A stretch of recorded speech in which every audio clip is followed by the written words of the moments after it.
Assalamualaikum warahmatullahi wabarakatuh. Saya Audrey Moriwardani, NIM 13. Di sini saya akan menjelaskan mengenai limfadenitis. Yang pertama untuk definisinya, limfadenitis ini merupakan radang yang terjadi pada kelenjar limfa karena infeksi dan merupakan suatu reaksi mikroorganisme yang terbawa oleh limfa dari daerah yang terinfeksi ke kelenjar limfa regional yang kadang-kadang membengkak. Nah, definisi lain menyebutkan bahwa limfadenitis ini merupakan peradangan pada satu atau beberapa kelenjar getah bening. Infeksi dan inflamasi non-mikroba ini merangsang dan sering mengaktifkan sel imun yang berada di kelenjar getah bening yang berperan sebagai pertahanan tubuh.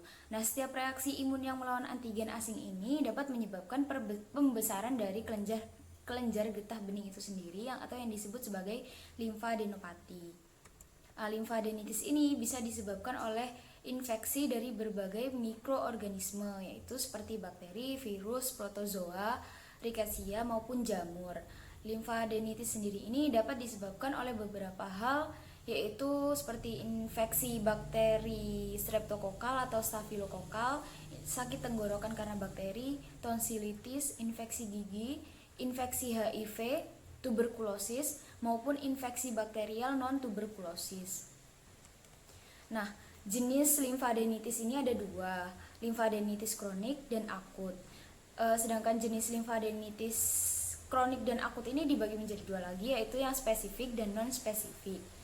Nah, di sini saya akan menjelaskan tiga jenis dari limfadenitis. Yang pertama, limfadenitis akut non-spesifik, limfadenitis kronis non-spesifik, dan penyakit cat scratch atau cat scratch disease. Yang pertama untuk limfadenitis akut non-spesifik.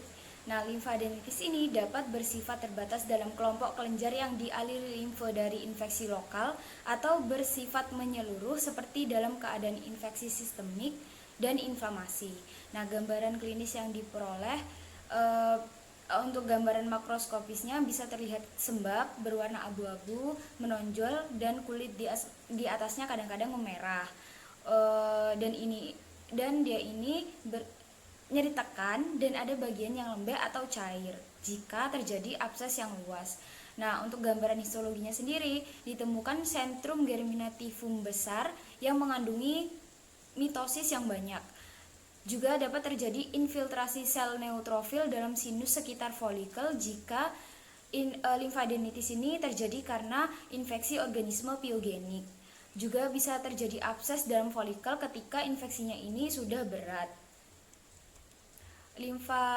Yang kedua yaitu limfadenitis kronik non-spesifik. Nah, limfadenitis kronik non-spesifik sendiri ini dapat berbentuk satu di antara tiga bentuk, yaitu ada hiperplasia folikel, hiperplasia parakorteks, atau histiositosis sinus. Dan ini bergantung pada penyebabnya. Untuk yang pertama, hiperplasia folikel.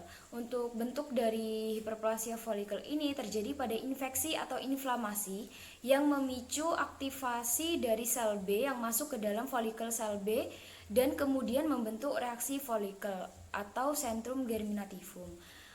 Biasanya disebabkan oleh adanya artritis reumatoid, toksoplasmosis, dan infeksi HIV yang masih stadium awal.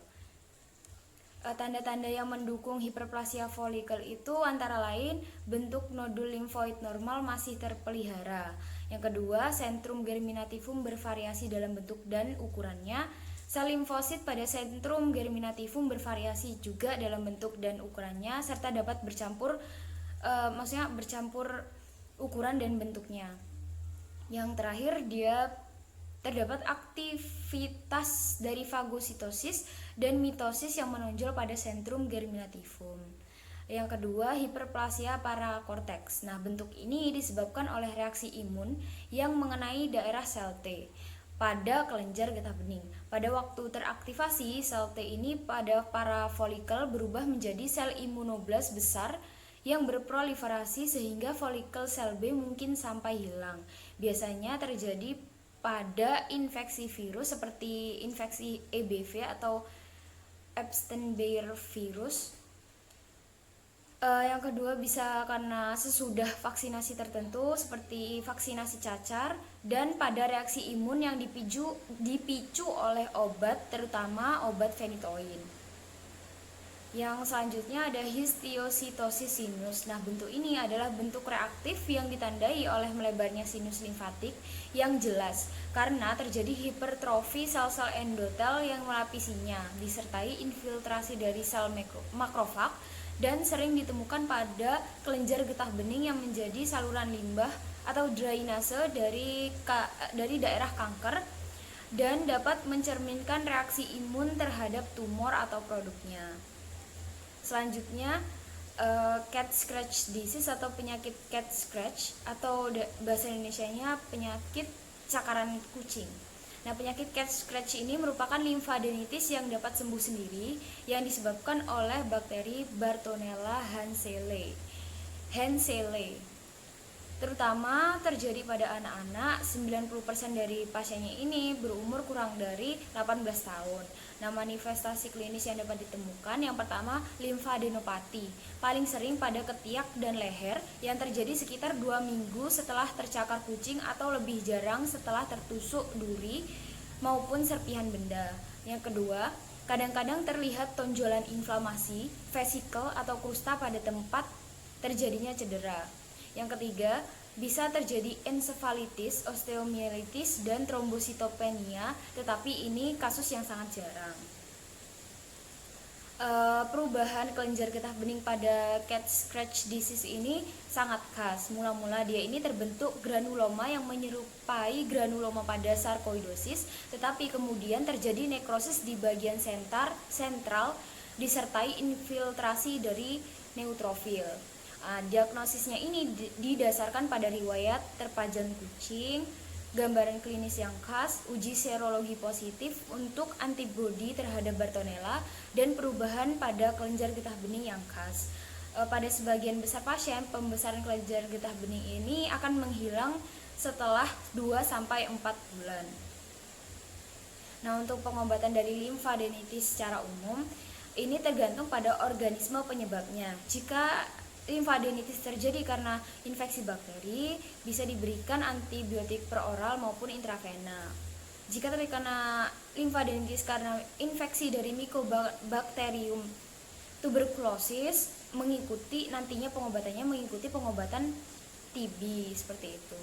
Untuk infeksi virus biasanya ini sembuh sendiri dan tidak membutuhkan pengobatan. Bisa ditambahkan dengan kompres hangat untuk mengurangi nyeri. Nah, pemberian antibiotiknya bisa diberikan flucloxacillin 25 mg per kilogram berat badan yang diberikan 4 kali sehari. Bila ada reaksi alergi terhadap antibiotik golongan penisilin ini, dapat diberikan cefalexin 25 mg per kilogram berat badan yang diberikan 3 kali sehari, atau erythromycin 15 mg per kilogram berat badan yang juga diberikan 3 kali sehari. Seperti itu. Sekian penjelasan limfadenitis dari saya. Mohon maaf apabila banyak salah kata. Terima kasih. Wassalamualaikum warahmatullahi wabarakatuh.